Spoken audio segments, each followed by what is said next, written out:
So, welcome everyone. I'm Alexander Mihalcea, and today we have one of the industry leaders, Daniel Walton, founder of OLPRO. Welcome, Daniel. How are you doing today? I'm very good, really good, thank you. You, how are you? Yeah, I'm great. I'm great. Thanks for asking, and awesome because I'm excited to have you on the podcast today, and I'm sure you're going to be of great value for the audience. Good, let's hope so. Now, before we dive in, could you give us a quick overview of what OLPRO does? Okay, so we're primarily an e-commerce business, but we design, manufacture, and make camping equipment. So we've been around for 15 years now, and we make things like tents, sleeping bags, outdoor furniture. We sell a lot of the product that we make through our own website, and we do that within the UK, but also around the world, primarily across Europe. Some big markets in Germany and France in particular. And then we also do work with some retail partners. So we sell through some big retailers within predominantly the UK and a little bit within Germany as well. Okay, that's fascinating. And basically, what inspired you to create OLPRO? Was there a specific moment or experience that sparked this journey? Um, it was probably the boredom of working for other people and wanting to do something myself. And I'd worked in the outdoor industry for quite a number of years by that point, probably about 15 years. And I'd learned quite a lot by working with other people. But obviously, working with other people, you get to learn, their mistakes, and you get to pick up on things that you would probably do differently. And I think when you looked around at the camping industry in particular, what I was seeing was quite a lot of boring product, a lot of product that didn't really necessarily stand out, wasn't necessarily different. And so I wanted to produce a brand that was going to really stand out and going to do things differently and make things differently. And that's what All Pro became. So it was quite a big jump. I had a very comfortable job. I was sales director for a big company and made the decision to leave, get a team together, and put together All Pro. Okay, that's very interesting. And for example, could you share the story of Opera transition from B2B to a predominantly e-commerce business? So that's one of the biggest changes we've had. So in our 15 years, obviously we've been through some things. Obviously, being a UK business, we've been through Brexit. We've obviously all been through COVID, and all of these things have really affected us. But actually, going back to 2015, when we transitioned from a primarily B2B to a B2C business and became much more customer focused and much more customer facing, that was kind of one of our biggest changes as a company. The decision to do it was really when we first started. We were really intent on putting our product into retailers, so creating this wonderful range of new camping products and then having it available within camping stores. But all across the UK, we were finding that a lot of camping stores were falling by the wayside or vanishing or were no longer on the high street, and a lot of people were moving online. So we looked at it and we looked at our business and we thought, well, actually, we ought to just do the same. We ought to really focus on our own brand and sell it ourselves direct to the end user. And we did, even at that point, we retained some of our business of supplying to other people, and we've done even more of that since. But that move was a really big move and made sure Yeah. that obviously we had to change the business in lots and lots of ways. Obviously having to communicate with customers was a new thing for us. We were letting other retailers do that previous. So we had to change the way in which we communicated with people, in which we gathered information from customers, and also in which we dispatched products, and also the website. So the website itself wasn't a consumer facing website. It just Right. had information about us as a business, what we did, and then people would come to us and we'd engage with businesses. Obviously, as a consumer facing website, we had to change that completely. We had to put shopping cart on there. And that's where the fun really started, I guess. Right. Makes sense. And I think this is very important. So, for example, what were the biggest challenges you faced in building a customer service base? So obviously, I just started there by saying that we had to put a shopping cart on there, and obviously then we were engaging with customers. Obviously, at first it was very slow. We just had a few customers come to us, and then over time we started to get more and more. And obviously, with that, you get more and more phone calls, more and more emails. And so the biggest change for us, and the biggest change as a business, was sort of implementing customer services and having a team of people, which has changed over the years in terms of the jobs that they do that engage with the end user. And obviously, your engagement with a customer can come before they purchase from you, or it can come after they purchase from you. And those conversations are obviously very, very different conversations. You've also started to become aware that a lot of customers, when they're coming to you for the first time, are asking you the same questions. So obviously that begs a difference. Why aren't you telling that information before they buy? So it starts to dictate to you as a business, and it definitely did to us, in terms of what we should have on display on the website, what information was needed, and it started to really drive not just the information on the website, not Yeah. just the videos we produced, but also the product we were producing. We started to learn what customers wanted from us and start to develop product in that way. And that was kind of the biggest difference, I guess, in kind of being customer facing, is that whole thing around learning from customers, putting in place what they want prior to them asking for it. And to us, that's what customer services has now become. It's not become dealing with people's problems or issues or even answering their questions before they buy. It's ensuring that we've got in place everything the customer needs from us before they buy, and also once they bought from us. And obviously technology and the way that's developed over the last 10 years has really, really helped us to drive that. Yeah, yeah, makes sense, makes sense. And for now, how did you adapt to the changing expectations of online customers? Well, this has been a really interesting 10 years, hasn't it? I mean, we've really seen the sort of rise of things like Amazon and Prime, and that expectation of, sometimes same day delivery, but certainly next day delivery. You also see the sort of rise in the ability for people to just to send things back if they don't like it, and obviously there are very clear laws about Yeah, people's ability to be able to do that anyway, but, people expect that kind of level of service. People also expect now, and obviously I'm sure we'll talk about AI even more, but people expect to be able to have a conversation with somebody 24/7. If somebody's shopping. So one of our busiest times for people to buy from us is late on a Sunday evening. Now, we don't have any operatives in the office late on a Sunday evening because they've all either been camping for the weekend or they're sat at home waiting to come into work Monday morning. But people expect when they're shopping to be able to talk to somebody and ask questions, and obviously we've had to put that in place using technology. So the sort of drive of people's expectations. Sometimes you can look at it and think, well, it's made things more difficult. It's made things a little yeah, bit tougher in terms of what we've got to do as a business. But actually, if anything, it's driven sales because it means now that people aren't waiting until Monday morning to buy from us. They're able to buy on a Sunday evening or on the weekend. So all these things are opportunities to do more.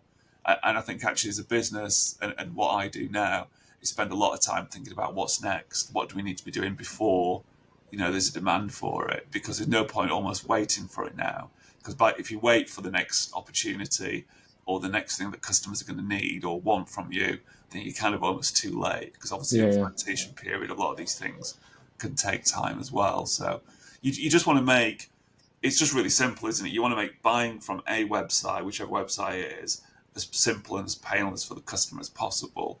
And you want them to have to interact with you as little as possible by having the information available or at least to question quite quickly and easily. yeah, right, right, right.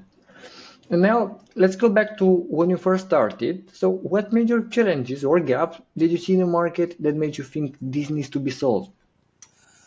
So I think the biggest opportunity for us was looking at around. So the camping industry, particularly in the UK, has been around for a long time, and I don't think it's moved on very much in that time. So the product itself that was being sold has not really changed or adapted very much, and particularly the way in which it's been sold has not adapted or moved on very much. So when we looked at the market and said, okay, there's nobody out there waiting for OLPRO to appear, that the world would have continued to revolve and everybody would have gone camping still. Yeah, But where could we kind of slot ourselves into the world and make a difference? And it was by being different, and I guess every brand that ever starts, would probably make the same claim that they're going to be different. But we looked at, okay, so in terms of colorways and in things like the aesthetics of the product, we're going to be different. We're going to stand out. So we use a lot of oranges and lime greens and bright colors like that. Very different to what the camping market currently is. It's a lot of yeah, dark grays, dark blues, dark greens. We're never dark. We're just always really kind of bright colors. Looking at the product, what does it need to be different? The only person that really knows that is a customer. So even sort of pre being B2C, we were talking to customers and saying, look, what do you want from a brand? What's not working with what you've currently got now, and what would make it work better? And actually, then becoming B2C, that just got better. That just evolved even more because, we've got like an online forum on Facebook where people who buy from us, they join that forum and they talk to each other. So we get to Yeah. watch people having conversations about our products, the good and the bad, and obviously we can take the things that people maybe don't like or maybe would like to be different and change those on future models and adapt things. So we're getting to a point of we're getting product to what people want it to be, and on majority of lines, I'd argue with that. So there was all of that, but then also, it was 2011 when we started, but we were also thinking about things like sustainability. Again, Mhm. for a lot of people, when they think about camping, so we sell to a lot of people that might not necessarily like camping, but they want to go away to something. So they're going to Glastonbury to a festival, or they're going to a motocross event, or they're going to an equestrian event, and they've Yeah. got to camp. So they might not be naturally campers, but they've got to camp to do what they love doing. So we're sort of engaging with these people. A lot of these people, when they look at their other aspects in their life, they're looking for sustainable brands. And so we said, okay, day one, that's what we want to be. We want to be a brand that's not just in ourselves as sustainable as we can be, and obviously getting to a point where we're becoming carbon neutral, but also that we're pushing other brands to do the same, particularly within our industry. So we were the first company, was it 3 or 4 years ago, to become B Corp. We were the first camping brand in the UK to be B Corp Mhm. accredited, and we've done a lot more around that as well. So we use fully recycled material now across all of our products that we Interesting. sell, and we've just sort of developed that. So again, it just points a difference that when you look at now what we offer, we're offering unique product which has got innovations with patents attached to it, sustainability, and that's obviously targeted against B Corp. Aesthetically different looking, lifetime warranty. We pack everything with spares, and we've got a great customer services. And it's taken, if I'm being honest, it's taken 50 years to get there. But we sort of had that drive right back at the beginning to get to a point where we were different and stood out enough. Yeah, right, right, right. Makes sense. And because you mentioned this before, so how has customer feedback driven changes in your product offerings and packaging? So every product that we do is developed thanks to customer feedback. There isn't anything. So and again, we're utilizing technology even more with this to use things like AI to look at customer. So taking like a whole slew of customer comments and emails and Yeah. feedback, and getting AI to dig in there and say, look, what are people really saying to us? If there is an issue here, what is it? If there is an opportunity here, if there's a need that people are asking for, what is it? And obviously we get a gather of that from customer services and from speaking to customers, from looking on the forum, from looking through social media. We have brand ambassadors that give us feedback as well. So we can do Okay. all of that, but it's nice to then also on top of that utilize technology and say, does what we think people are telling us, does that match with what people are literally telling us? And we're learning even more through that day by day. And sometimes it's quite surprising, and sometimes it can be like I was doing some work at the weekend on this, and I sort of got a sense. So when we sell a tent or an awning, we sell carpets for them, which sit inside the tent or the Yeah. awning. So you've got like a nice sort of surface to walk around on, and these are rubber backed. So if you don't put any weight on them, they can slide around a little bit, particularly if it's wet or Yeah. whatever. And I got a sense that more and more people were talking about how annoying these things can be that they move. And sometimes they don't move a lot, but they can move a little bit.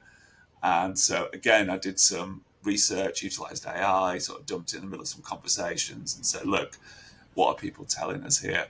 And it was more concurrent than I thought it was, actually. More and more people were talking about this. Sort of looked at what other people are doing. Nobody else is really doing anything on this area. So, again, it's an opportunity, a little annoying thing that people have that we've got this information on because we can talk to people and engage with them. We'll now talk to our brand ambassadors, we'll talk to customers that we speak to and say, look, is this an issue with you? What we've got some potential ideas for a solution, which ones would work for you, and then we can sort of roll that out. And again, it's sort of ticking another box that it's solved another Yeah. problem for customers. And I think if you don't open up to that, and like I said, we're 15 years old, we haven't solved every problem. There are more to be solved. If you're willing to look at those things as opportunities, because if somebody in the future buys our tent or awning because we do a particular system for carpets, and they would Right. find that really annoying if we didn't, then we're going to sell more tents and awnings, and that just comes purely from customers. Yeah, right, right. Makes sense.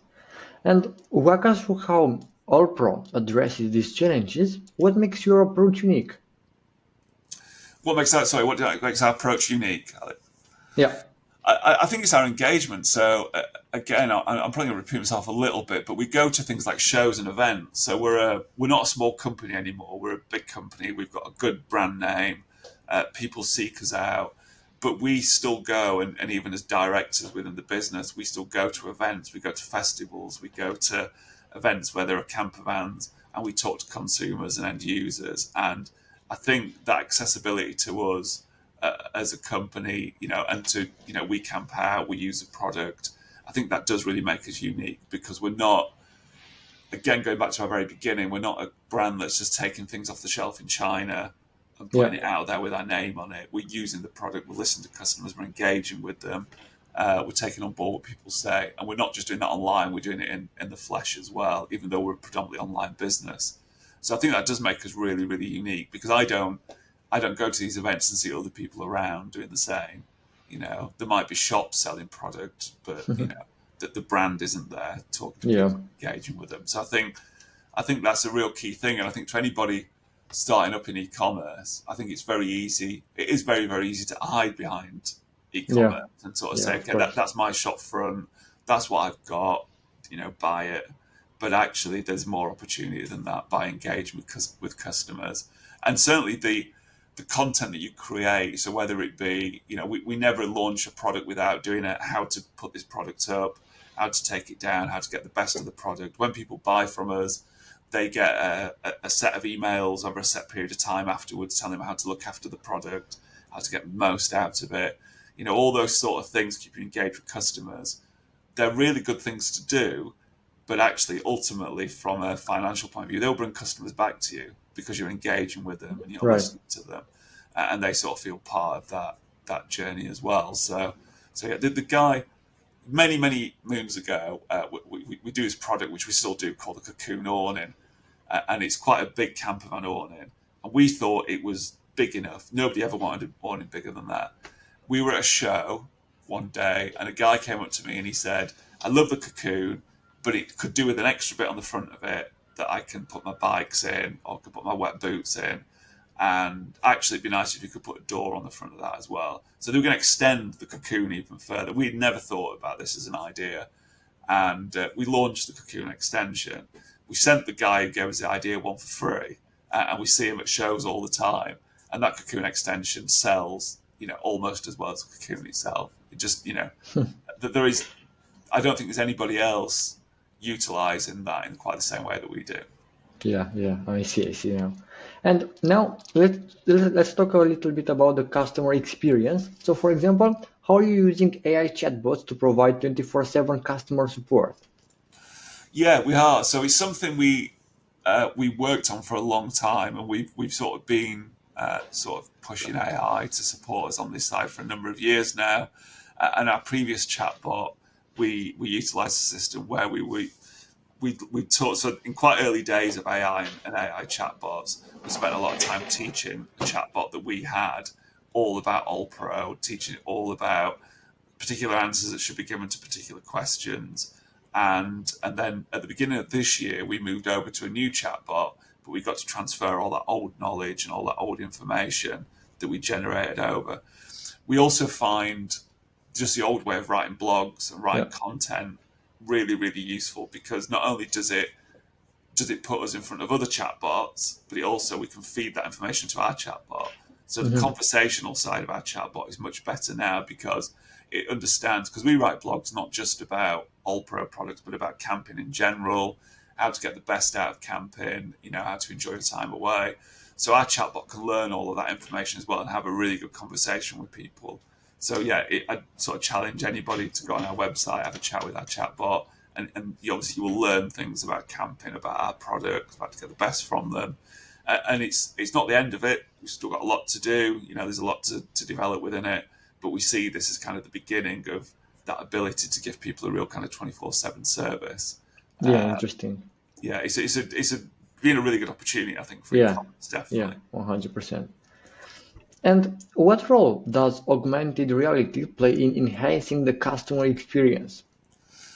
So going back to pre-2015, when we weren't selling stuff direct, we were selling to shops, and those shops, you would walk in a shop and you'd see one of our tents, or you'd see one of our awnings up. Now, obviously, in e-commerce, one of the challenges that we all have is being able to show products to people when obviously all you can see is a picture or a video. Now you can Yeah, improve all of that. You can do really good videos. You can do really good imagery. We can do rotating images and whatnot. And obviously you can improve things like your offer to send products to people for them to be able to send it back if it's not right for them. So there are ways around it. What augmented reality does, though, it allows somebody to obviously put that physical product up in front of them so they can see what it looks like. It gives them an idea of the dimensions of the product, what it looks like. Because the thing with a tent in particular, you think, okay, well, a six-berth tent, I've got a family of five, that should be okay. But you've got all your bags and you've got everything else with you. You might have the dog with you and stuff. So yeah, a six-berth tent might not be the size that you want. You might need eight berth. Now, you're probably not going to really know that until you've seen the two tents side by side, or you can see one and then look at another.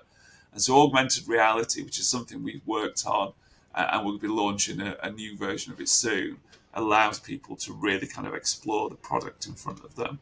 And impressive. obviously, just really usable through a phone, just have your Yeah, phone yeah, there and be able to see it. And hopefully, the next step for that is to put that into VR as well and enable people to utilize it. yeah, interesting things. And I often find that innovative solutions face initial skepticism. So, what's the most common reaction you get on explaining OLPRO to potential clients for the first time? I think it's maybe the disbelief that we're not different. There is that kind of thing of, I sometimes find myself thinking this when I start by saying we're different because we're different. It's quite hard to believe that because that's what everybody says. I think then it takes, me a little bit of time to go through with any potential customer why we are different and why we stand out. And by the time you've listed, 10, 20 Yeah, reasons, they seem to be on board. Uh, but ultimately, the proof is in the pudding, isn't it? And I think with our products, it's very much you want people to buy the product, utilize it, and then tell other people about how good it is. And that's weirdly where for us online and in reality are just the same thing. So a lot of people who buy our product will go to a campsite, put the product up, and will talk to their neighbours and talk to people around them about our product. That's the same as online, where we're selling a product to somebody who we hope is so pleased with that product, they'll put pictures of their holiday online, the tent will be in the background, or the awning will be in the background, and they'll talk to other people about it. So it's a similar sort of feel.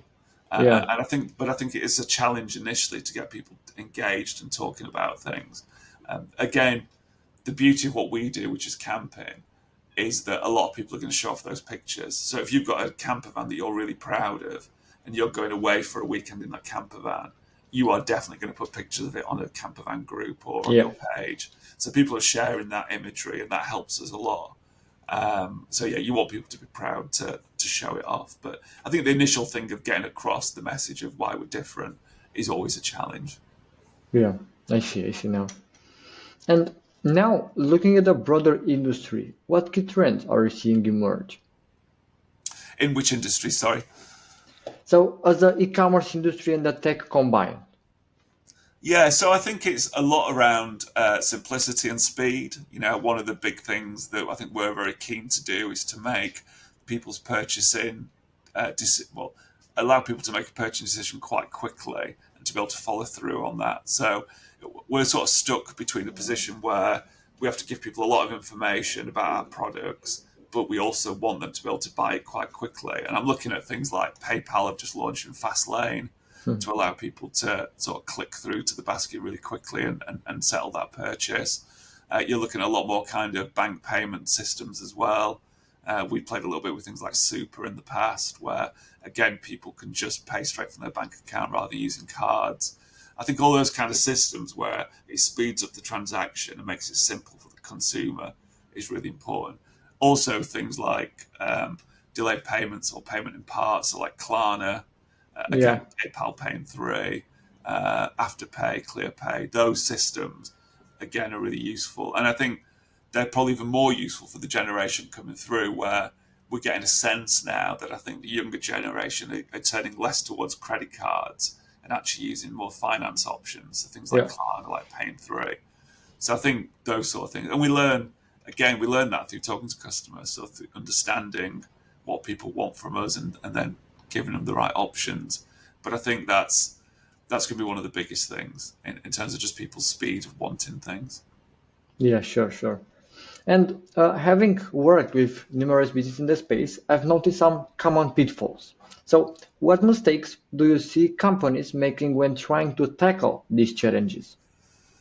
Oh well, there's loads, aren't there? And I think the clearest thing I would say is not to be worried about falling into a few pitfalls, because it's good to make a few errors to get to the right end at the end of the day. And I don't think we've ever found a solution without finding a few problems along the way, and sort of having to deal with them. So I think with things like getting people to the basket quicker, getting people to check out quicker. The best thing to do is a lot of A/B testing, isn't it? Get in Yeah. place different options and allow people to kind of run through them and watch what happens using things like Hotjar or equivalents to that. So you can watch people physically utilizing the checkout space, but then also trialing the different variations of it through A/B. So I think that's the best way around it. But I would test everything, because I think what we've learned through presuming we know what the right thing to do is, and then listening to customers, that we're not always right, and ultimately customers will tell us what they want from us. Yeah, sure. And in your opinion, what advice would you give to business owners who want to stay ahead of these changes? I think it is about reading a lot. I think it's a lot about engaging with a lot of things like this medium, like podcasts. Obviously, be completely engaged with podcasts. Um, Obviously, get your whatever your news source is to kind of be telling you what everything the latest about technology and understanding.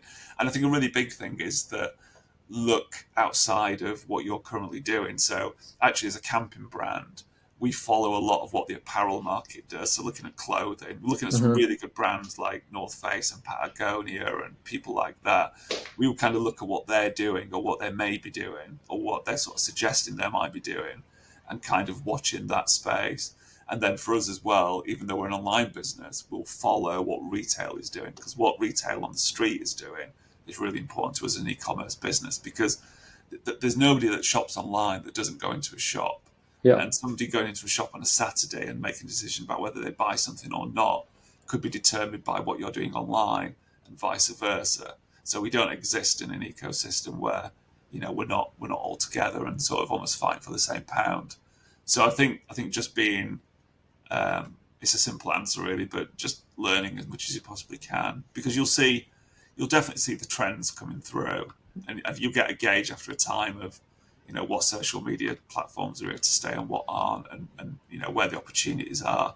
I think all that comes from just being at it for a long time, and Yeah, listening right. to people, and surround yourself with experts is an obvious answer as well. Even if you don't employ them, make sure you know who they are. Yeah, great advice though. And as you wrap up, what's next for OLPRO on exciting developments on the horizon? Yeah, we've got a lot on the horizon. So again, we've been working with a lot of people externally to ensure that a lot of things I've talked about today are coming through, so that customers have an even better experience with us. We've got a really good range of products now, which we've worked on for the last 15 years, and it's more about exposing those to more customers. So we're working with more marketplaces, more partners. We're expanding across Europe, much more than we've done in the past, and we hope to be available in many more countries than we've been in the past. So yeah, no, there's a lot going on, but there always is, and if you run an e-commerce business, there always should be. If you're going into work in the morning with nothing to do and nothing in your inbox, you're not doing it right. Yeah, yeah, right, 100%. And for listeners who want to learn more or potentially work with OLPRO, what's the best way to get in touch? By all means, people can contact me on LinkedIn. So just look for Daniel Walton on LinkedIn, and very happy to do that. Great, great. So thank you for sharing these insights about you, about our company, and about the whole story. And thank you for this amazing podcast session. Thank you, Alexander. Thank you. Yeah, see you in the next episode. Thank you.